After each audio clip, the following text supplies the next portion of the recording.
আসসালামু আলাইকুম, ভাই ভাই মোটরস থেকে সেল আপডেটও বলতে পারেন, এক্সচেঞ্জ আপডেটও বলতে পারেন। আমাদের স্টকে দেখা যে প্লাটিনা আইডলে লাস্টে আমরা বিকেলের দিকে গাড়িটা নিয়েছিলাম, এই সন্ধ্যার সময় গাড়ি থেকে এক্সচেঞ্জ হয়ে গেল। ভাইয়ের যে প্লাটিনা গাড়িটা ছিল আমাদের সাথে এইটা দিল এবং এটা দিয়ে এক্সচেঞ্জের মাধ্যমে গাড়িটা নিয়ে গেল। এটা মাগুরার ফুল টাকার নাম্বার সহ ভাই দিল এবং মালিকানা তো ভাই এনি টাইম করে দেওয়া হবে। এনি টাইম যখন বলবো তখন এই গাড়িটার মালিকানা করে দেওয়া হবে। আচ্ছা ঠিক আছে, বাইরে ওই আগের মডেলের যে প্লাটিনা আছে ওইটা দিয়ে আমাদের নিউ মডেলের যে প্লাটিনা ছিল এটা নিলেন, এক্সচেঞ্জ করে দেন। ঠিক আছে, এক্সচেঞ্জের মধ্যে আমরাও কিছু পাইছি এবং আপনারা আমরা গাড়ি দিছি, নিশ্চিত লেনদেন হয়েছে।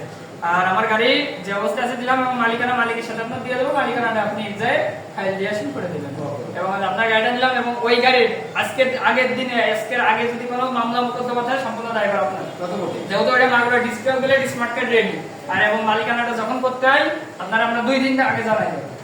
একদিন আগে জানাই দিও। আচ্ছা ঠিক আছে, আর নাম হলো আসমত আলী, আসমত মুন্সি আলপাড়া, মাগুরা শালিকা থানা, মাগুরা জেলা। আচ্ছা ঠিক আছে, আপনাদের যদি কারো প্রাইভেটে এক্সচেঞ্জ করতে হয় অবশ্যই আমাদের ভাই বোনের সাথে যোগাযোগ করুন।